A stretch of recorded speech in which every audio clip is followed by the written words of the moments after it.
also asked one of today's graduates to speak about her experiences at National Louis University. Littrice will be receiving her PhD in community psychology today. LaShawn was born and raised on the south side of Chicago in the Englewood community.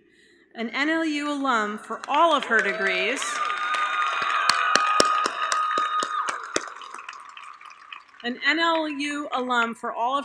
including accounting and public policy, LaShawn has worked in the corporate sector and created her own accounting firm.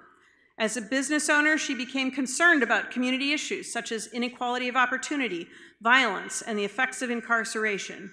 She and her husband opened a nonprofit organization to assist youth to enter college and to provide employment support for men returning from incarceration. Indeed,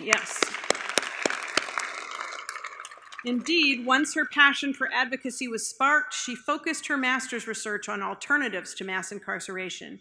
She co-founded an organization called Black Lives Matter Women of Faith, working with communities to address systemic issues like lack of educational opportunity, racism, homelessness, poverty, and violence against African Americans at the hands of law enforcement officers.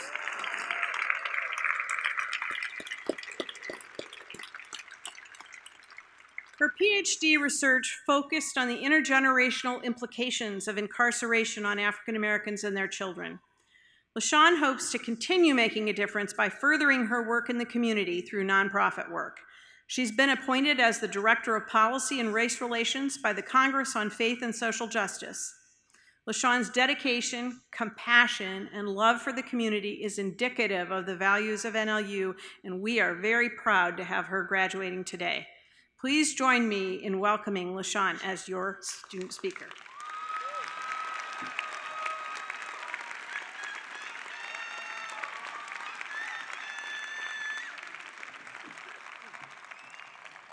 Good afternoon. Congratulations, graduates. My name is LaShawn Littrice, and I count it an honor and a privilege to stand before you. I am extremely excited, and this is surreal, but I'm mostly excited to see all of you out here, you beautiful graduates here with me. I have been through some tremendous challenges, and I'm sure many of us have. And our lives have gone through various turns.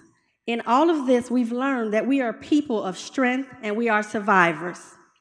As I reflect on my life and I think about all the obstacles I've faced, I'm amazed at the path my life has taken me.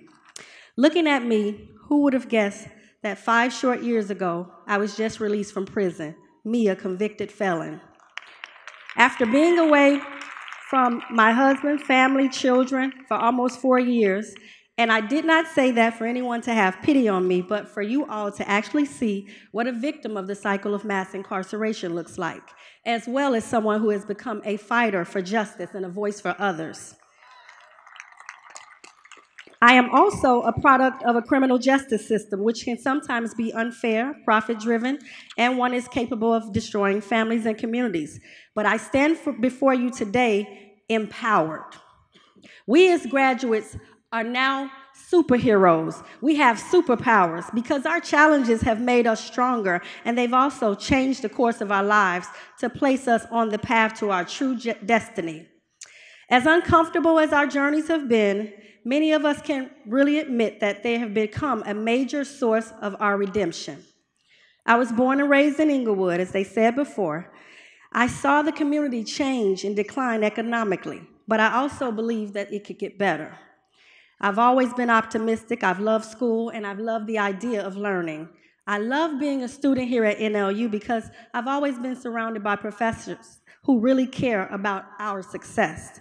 For instance, how we can talk to our Professor Brad at 12, 1, 2 in the morning, and he accepts our calls and gives us whatever advice we need. Or Tiffany, who is very supportive, and she comes to many of our events with a smile on her face all the time, knowing her schedule is full. I graduated from NLU with my bachelor's in '94 and became an accountant almost immediately. I was moving in a positive direction, and of course, as my life progressed, it started taking different turns. So as graduates, we have learned that every step of our journey is an intricate piece of our redemption process. I could never imagine my life going in the direction it did, but it did, and it took a surprising turn. I did work in corporate for a few years and eventually started a few businesses, one of them a nonprofit organization.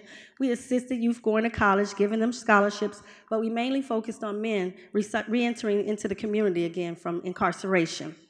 I'm aware that many of my fellow graduates have faced some of the same type of challenges that have tried to stop you from finishing your goals. But in thinking about how I arrived at this place in my life today, 2 weeks after being released from prison, I enrolled in National Lewis Master's Program for Public Policy. At that time, I had been away for almost 4 years and had become educated about the criminal justice system. I watched as my family worried about what was going to happen to me, but being incarcerated did make it challenging for me to function as a mother because I was used to being hands-on with my children. But as inmates, we were given 300 minutes a month to talk. Thank God we had email, and thank God my husband was able to bring the children to see me because they were pretty far. I learned quickly that I had to trust God to take care of my family. The year that I went into custody, I was diagnosed with a rare autoimmune disease called Sjogren's syndrome, which is a sister illness to lupus. I had no visible symptoms, but however, once I entered custody, my symptoms began to manifest. While I was in prison, I became a teacher. I taught accounting 1, 2, and 3. I taught Money Smart, job readiness. I also worked in psychology, teaching reentry programs for women as they were going back into society. I also became very ill and had to be confined to a wheelchair. Somehow it was easier for the prison to ignore the fact that I was really sick, so I was just placed on medical convalescence. I quickly learned then I had to become an advocate for myself.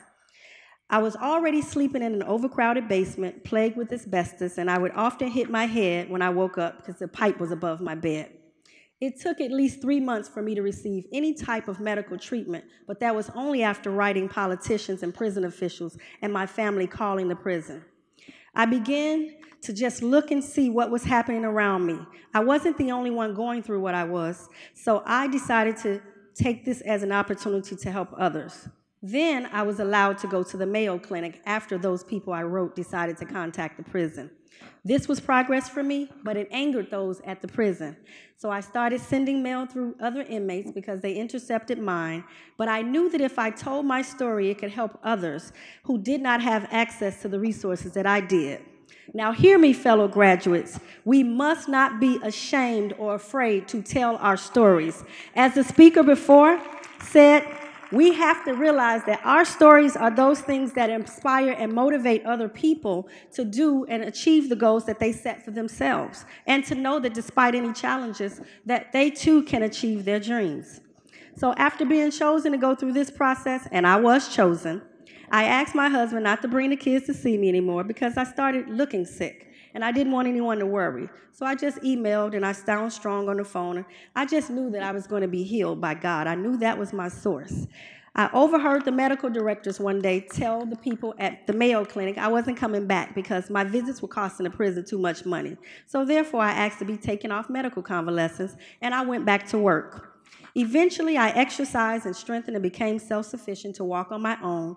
And then I decided I'm going to continue to collect stories of women who need assistance when I go home. So my goal was to do whatever it was they needed for me to do to help them.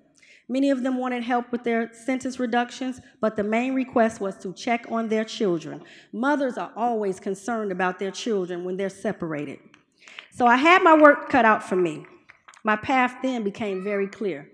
As graduates, we understand there are different circumstances that happen. My circumstances were beyond my control, causing me to go to prison, but I still knew I was on a God-given path to do some serious work. I was to be a voice for others who had been impacted by incarceration and its attempt to tear families apart or causing us to lose everything. Once I left prison, I didn't become negative. I knew that I had to make a difference and help others, but I needed my path to be clearly defined by getting the appropriate knowledge and experience and credentials, which would allow me to work with others who were also concerned about the impact of mass incarceration. So I ask you, my fellow graduates, what are you concerned about? What is it that grabs your heart, and what is that thing that you would work for without receiving any pay? Then you will know where you should be and what your passion is. I learned about NLU's program of public policy, and how I can advocate for others and seek changes in legislation affected those who are affected by incarceration. I never told anyone that I was just home from prison because I didn't want people to feel sorry for me. However, I started the master's program, and a few weeks after beginning, my husband was taken into custody. You see, he had fought for me while I was incarcerated, so now he became a victim of retaliation. I decided to stay focused, though. While I was in school, I'm going to help him and I'm going to fight for his life and freedom, but I'm also going to channel this energy into my studies, and my school became my safe haven. And how many of us can relate that school can often be our safe haven? So eventually I met our wonderful professors, Brad and Tiffany, who were really impressive with their teaching style and their uniqueness, their genuine concern for our success. They possessed a certain degree of passion for helping others. I became active in social justice and decided to address issues in the community. I learned a great deal about these issues while I was in the master's program of public policy, and then I became an advocate. I had a great experience in this program, and toward the end, I had a conversation with Professor Brad about the doctoral program in community psychology. Although I never thought about it, once he talked to me, I became very intrigued. As we graduated, I was sitting just where you all are right now. I saw a large amount of women and people who looked just like me. They were receiving their PhDs, and immediately I was sold. I just knew that this was the direction that my life was supposed to take, and I became instantly excited. By the start of the PhD program, I just became more involved in protests and community engagement and speaking up against systemic issues, and I also co-founded the Black Lives Matter Women of Faith. I used what I learned as a student at NLU in the community psych program to help develop our organization. I then became one of NLU's biggest cheerleaders because I quickly learned that being a professor there, they impact change in the community, which is their driving force behind the compassion that they display. Many of us have accepted this call and this challenge, even though in the midst of our lives we've experienced some sort of obstacle, but we still pursued our goals, encouraged, excited, and inspired, and ready for the journey.